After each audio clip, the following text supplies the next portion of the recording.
Notre troisième sujet, ce sont les techniques de réduction de stress félin en milieu vétérinaire. C'est un sujet que j'ai beaucoup à cœur, même si je ne travaille pas dans le domaine. Je pense qu'il y a beaucoup de choses qu'on peut faire. Donc, trucs pour réduire le stress dans le milieu vétérinaire.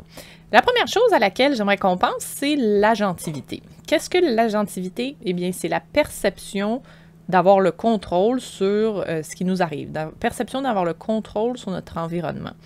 Donc, en d'autres mots, c'est le sentiment que, de par nos actions, on peut influencer ce qui va nous arriver. Okay? Donc, c'est ça l'agentivité, le sentiment de contrôle.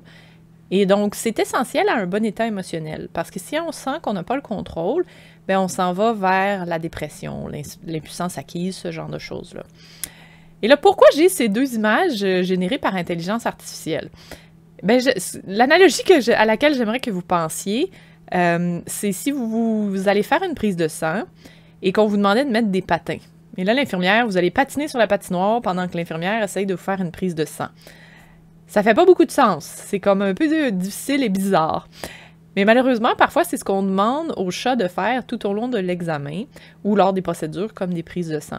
Parce que parfois, les gens ne mettront pas une surface antidérapante entre la table en acier inoxydable et la serviette ou le tapis de bain confortable. Et là, qu'est-ce que ça fait? Bien, le chat est essentiellement avec des patins à s'en aller un peu n'importe comment sur la surface. Je ne sais pas exactement ce qui est arrivé à la queue du chat de gauche ici. L'intelligence artificielle n'est pas tout à fait optimisée encore, mais ça vous donne une idée de la perte du sentiment de contrôle. Okay? J'ai les pattes qui sont là, mais je m'en vais n'importe comment, ça glisse de partout. C'est vraiment pas agréable, puis on se met pas en situation de succès nous-mêmes quand Minou n'a pas ce sentiment de contrôle-là qui l'aide à mieux fonctionner. Donc, certaines des options qu'on a et qui sont souvent pas très chères. Il y a des tapis de yoga à 10 $ au Canadian Tire. C'est pas les plus collants, mais c'est déjà un bon départ. Puis on peut les couper en d'autres surfaces. Ils ont aussi des feuilles de silicone au Canadian Tire. Celles du Amazon, là, en gris, sont beaucoup plus grandes, donc beaucoup meilleures pour mieux couvrir votre table d'examen. C'est un peu plus cher, mais c'est très facile à nettoyer. Puis c'est vraiment antidérapant, confortable. C'est vraiment un bon choix. Il y a aussi les carrés de puzzle, mais encore là, ça a plus tendance à glisser sur la table. Par contre, ça va être quand même bon pour la serviette, là, entre la serviette et le carré de puzzle. Mais ça vous donne certaines options que vous pourriez explorer. Maintenant, si on pense au masquage sonore et visuel, en diminuant l'intensité de l'expérience que vit le chat, on diminue la difficulté de faire face à cette expérience-là. Donc, du point de vue sonore, on peut penser à de la musique calme pour couvrir un peu les bruits des cages, les bruits de jappement, juste les gens qui se promènent alentour. On peut penser à un gros ventilateur, là, les gros ventilateurs carrés sur pied qui sont généralement bruyants, qui peuvent couvrir. Et on peut aussi regarder les bruits bruns, donc brown noise. On a souvent parlé de white noise, mais les bruits bruns couvrent un plus large spectre, après ma compréhension. Donc, vous pouvez aller chercher des applications, des vidéos YouTube, il y en a beaucoup de disponibles. Du point de vue visuel, ben, le moins on est exposé, le moins c'est stressant. Okay? Donc, il y a la Shelter Medicine qui a fait les petits rideaux de couvre-cage, que je vous mettrai le lien dans le cours. Et c'est ça que vous voyez dans les deux photos de droite, là, la photo de droite-droite, il y a un petit rideau de cage. Et ça, essentiellement, c'est la perspective qu'un chat a quand il est dans une cage et qu'il regarde à l'extérieur. La personne, elle est présente dans les deux photos. Là. Vous pouvez voir dans le bas les pantalons. Mais la différence pour le chat, elle est immense. Parce qu'au lieu de se sentir très exposé, là, il sent qu'il est au moins partiellement caché. La personne me remarquera peut-être même pas. Et vous, ça ne vous empêche pas de passer rapidement, jeter un coup d'œil et voir que le chat va bien. Mais pour le chat, seconde à seconde, minute à minute, pour lui, ça fait une grande différence parce qu'il est moins exposé à la vue de tous. Et donc ça peut faire une immense différence. Vous pouvez utiliser, par exemple, du molleton polaire, donc la photo avec le molleton bleu, et des mousquetons du Dollarama. C'est beaucoup plus rapide. Le molleton polaire, vous l'achetez au mètre, vous le coupez dans les dimensions que vous en avez besoin, vous faites des trous dedans, ça se lave bien, ça sèche vite, puis ça n'a pas besoin d'être joli comme les petits rideaux de cage qui sont plus pensés en termes de zone d'adoption pour les chats. Les mousquetons, c'est un peu bruyant par contre, métal sur métal, là, des anneaux de rideaux de douche en plastique du Dollarama, ce serait peut-être quelque chose de plus utile. Vous pouvez aussi mettre à profit les caméras. Moi, j'aime beaucoup les Yi 1080 DPI, mais il y a aussi la nouvelle Wyze version 4. Ne prenez pas les versions antérieures, mais la version 4, ça va avoir à la fois une bonne image et un bon son qui était problématique dans la version 3. Donc ça peut être une option. Il y a un chat que vous voulez vraiment voir mais il est stressé. Peut-être vous pouvez couvrir plus la cage puis avoir une caméra que vous bougez. La Wyze, ce qui est intéressant, c'est qu'elle a des aimants. Donc c'est plus facile à juste laisser sur le bord de la cage potentiellement. Et une autre façon qu'on peut penser à du masquage visuel, c'est de penser durant un prélèvement, exemple durant une prise de sang. Moi, j'ai une chatte qui a tendance à mieux tolérer les prises de sang si j'ai une petite serviette que je tiens au-dessus de sa tête, là, assez haut pour que ça l'empêche pas de respirer. Puis j'ai l'impression que c'est parce qu'elle se sent beaucoup moins exposée à la vue de tous. Pour elle, c'est très difficile d'aller chez le vétérinaire. On l'a vu dans le premier lunch et découverte. Donc, pour elle, ça semble l'aider parce que quand on essaie de faire des prises de sang sans ça, les vétérinaires ont de la difficulté. Ils me disent elle est toute crispée, ses veines, il n'y a plus de sang, il n'y a rien qui passe. Donc, il y a des choses comme ça qu'on peut considérer d'un individu à l'autre qui peut nous aider à diminuer le stress en diminuant l'exposition visuelle. Troisième chose, utiliser des gâteries. On en a parlé, je pense, dans les 2 derniers Lunch and Learn. Les gâteries, c'est très utile. On en a déjà parlé, il faut faire attention au conditionnement inverse. Donc, on veut donner un festin après la prise de sang.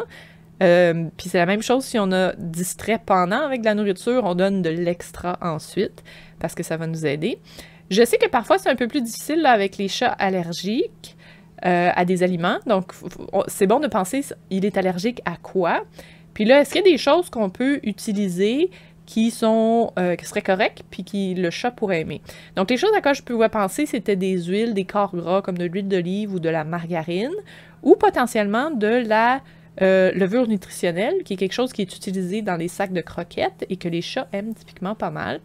Et je vous ai remis la photo là, du maillet avec les croquettes qu'on peut émietter. Et qu'on peut faire une petite pâte avec un peu d'eau, puis couper le bout du sac Ziploc pour pouvoir le donner lentement. Ça, si le chat aime ses croquettes, ça peut être une option intéressante. On va voir une petite vidéo qui montre ces choses-là. Donc, ça, c'est de la margarine dans un sac Ziploc avec une toute petite ouverture. Donc, l'équivalent, ça, c'est avec de l'huile dans une seringue que je peux mettre un angle. Donc là, je peux orienter mes chats pour une prise de sang. Puis ça, c'est de la levure nutritionnelle avec de l'eau. Ça fait une petite pâte sur une cuillère. Donc, encore une fois, c'est 3 choses que je peux utiliser au lieu des tubes de chouroux pour encourager de garder la tête haute, pour exemple, une prise de sang dans le cou. Donc ça vous donne certaines options, mais c'est pas juste pour les prises de sang, ça vous donne des idées. Quelle chose comme nouvelle un peu, je peux peut-être utiliser avec un chat. C'est sûr qu'on veut pas leur donner une quantité phénoménale de margarine, là, on veut pas qu'ils soient malades, mais ça peut être des tout petites quantités avec un tout petit trou dans le sac Ziploc qui peuvent faire en sorte que on arrive à mieux les récompenser parce que c'est quelque chose de spécial qu'ils n'ont pas normalement. Maintenant, tout ce qui est la restreinte. Donc, on a eu en 2022 les lignes directrices de AAFP et ISFM qui sont sorties et qui ont remis les pendules à l'heure sur beaucoup de techniques qui étaient proposées pour la manipulation des chats. On sait que moins, c'est mieux avec les minous parce que on voit bien que plus on ajoute de la restreinte, on l'a vu la dernière fois, plus on escalade l'état émotionnel du chat. Plus on développe nos compétences, plus on devient confortable aussi à faire comme ça. La Feline Healthy Aging Clinic a des vidéos absolument merveilleuses. Ce qui est arrivé avec eux, c'est qu'ils sont au Royaume-Uni, ils sont un organisme de recherche, donc ils faisaient de la recherche sur le vieillissement félin, et donc les lignes éthiques leur interdisaient de trop stresser les minous. Et donc ils ont développé vraiment des belles techniques où ils restreignent à toute fin pratique pas le chat, et ils se retrouvent à être capables de faire des prises de sang pour suivre ces chats-là pendant longtemps. Donc, ils ont des très belles vidéos. Je vais vous mettre un site où vous pouvez aller les voir. Et puis, en même temps aussi, c'est important de se poser la question parce que parfois, on fait ce qu'on a appris, puis on s'est fait dire c'est comme ça qu'on le fait, puis tout le monde le fait comme ça. Mais c'est bon de s'arrêter puis de se poser la question, est-ce que ce serait approprié de demander à des employés de se placer de manière à être irradiés constamment lors des radiographies? La réponse, c'est non. Alors pourquoi est-ce que ce serait acceptable de leur demander de se placer de manière à risquer de se faire mordre pour restreindre un chat et de se mettre à 3 personnes dessus? Quand on a moins de restreintes mais plus efficaces, on se retrouve à être quand même protégé, mais à avoir un chat qui escalade moins. Parce qu'en bout de ligne, si le chat n'escalade pas, il ne sentira pas le besoin de mordre et de faire ce genre de choses-là. Puis si on a un chat qui escalade, ben c'est là que le petit graphique, là, la charte Fear Free de la dernière fois est pertinente. Puis je suis consciente que c'est pas tout le monde qui a les compétences pour la sédation puis ces choses-là. Sachez que sur le groupe Fear Free, le cours contient les molécules avec les dosages, puis il y a aussi un groupe Facebook, une fois que vous êtes... que vous avez fait la certification, où les gens sont très actifs. Donc, c'est une belle place où aller chercher de l'information. C'est absolument pas mon champ d'expertise du tout. Je ne suis pas vétérinaire, mais je vous donne un peu des pistes pour voir où est-ce que vous pouvez aller chercher ça. Donc, on va voir, juste ici, c'est Mélomane qui a une prise de sang. Je vais le distraire avec du chourou. La restreinte est minimale. Ça, c'est un petit peu froid, je pense. Puis la technicienne et le vétérinaire sont vraiment merveilleuses. Parce que Minou est restreint, mais légèrement. Et en même temps, là, avec mon positionnement de gâterie, si la vétérinaire demande à la tech de positionner un peu plus vers l'avant, vers l'arrière, plus haut, plus bas, je suis capable de le faire aussi un peu avec la gâterie. Il y a eu une petite hésitation, il a arrêté de manger, puis une fois que là, ça arrête de faire mal, l'aiguille est déjà dedans, il recommence à manger, ça va bien. Puis là, c'est terminé. Puis comme je disais plus tôt, là, je lui donne du ton. Là, c'est juste que je tiens la caméra, fait qu'il y a eu un petit délai. Et on enlève la restreinte dès qu'on peut.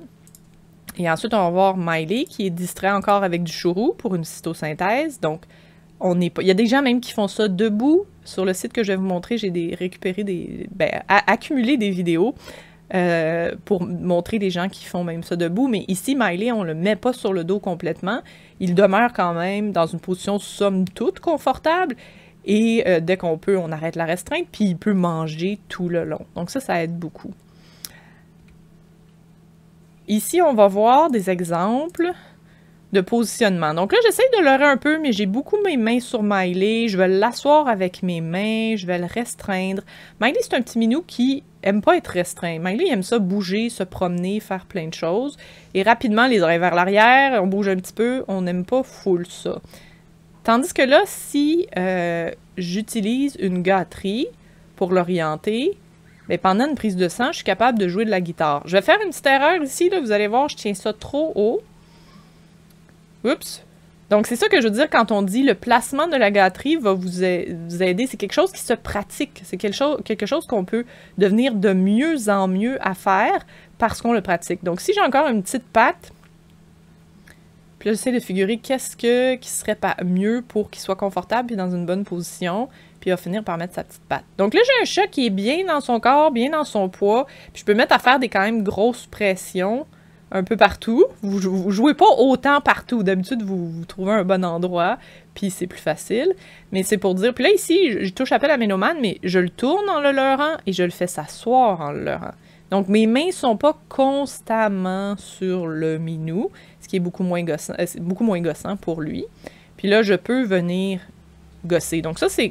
Essentiellement, ça peut être un entraînement qu'on fait, qu'on habitue le chat à avoir ça. Je bouge beaucoup trop, là, je joue vraiment de la guitare, mais ça vous donne une idée de comment on peut s'adapter avec de la nourriture pour essayer d'aider nos minous, puis limiter la quantité de restreintes qu'on se retrouve à sentir le besoin d'avoir à utiliser.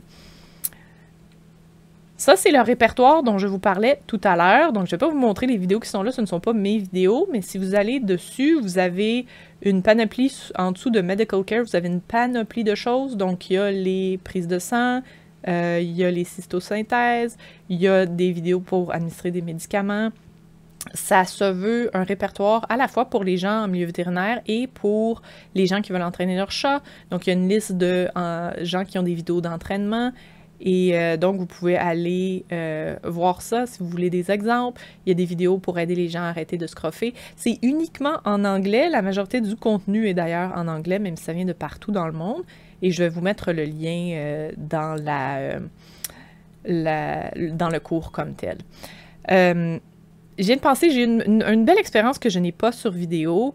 Miley, qui est un petit minou qui bouge beaucoup. Il y a 2 ans, je pense, quand on a voulu faire la prise de sang, il s'est débattu pas mal. Il y a une règle de 2 secondes avec les chats. Si tu essaies 2 fois, puis pendant plus que 2 secondes, il se débat, on va changer quelque chose. On a essayé une première fois, on a vu qu'il était pas confortable. Et j'ai dit à tout le monde, OK, enlevez les mains. Et là, j'ai leurré Miley assis avec la nourriture. J'ai dit à la tech, tu peux ajouter tes mains. J'ai dit à la vétérinaire, vas-y, essaye-toi. Et la prise de sang a été superbe.